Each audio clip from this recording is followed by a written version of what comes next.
Hi everyone, I'm Jenny Han. Today I'm going to tell you how to teach your students narrative writing. So in order to teach narrative writing, you should know what narrative writing is. Narrative writing is a story that has one main point. It could be a real or imaginary story. It has characters and a setting. The events should happen in order, so there's a beginning, middle, and end. And I'm going to tell you what steps students can follow to write a narrative writing. So the first step is brainstorming and planning.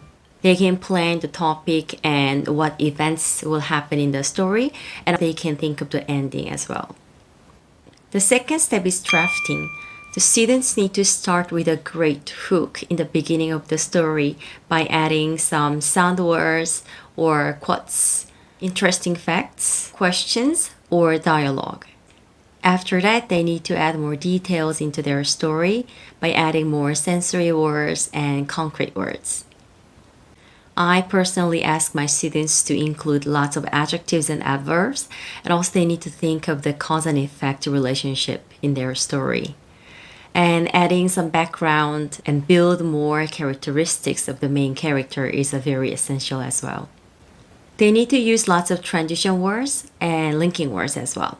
And I will also post this on my blog so you can download it as well. Just need to remember that the story needs to follow a certain order, and they can think like the events. The first event, second event, and then third event usually.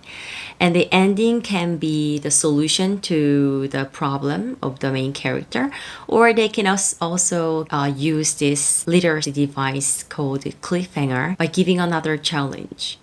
This technique gives readers to think and ponder more about the story, so they will remember the story for a long time. The third step is revising and editing. Students can check their writing and they need a rubric. The checklist includes like capitalization for the word I and the beginning of the sentence and the names of people and places and things. They also need to check the grammar, spelling, and punctuation. And reading aloud the writing actually makes the writer see their sentences are correct and cohesive, so it will be a great way for them to read it out loud. The last step is to share and publish their writing to others. They can orally present their writing to other people, or they can switch their writings with other kids in class. And at this point, you can encourage the students to give constructive feedback to each other. So let me sum up how to teach a narrative writing. First, students need to plan a story with a character, dialogue, and setting. The events should happen in order. Students need to use transition words to show the events order clearly. They need to use lots of adjectives and concrete words to describe more details in the story. And also, the main character can face problems. And there could be a solution at the end of the story, or there could be a cliffhanger. More questions about narrative writing, please ask me and leave a comment. Thank you.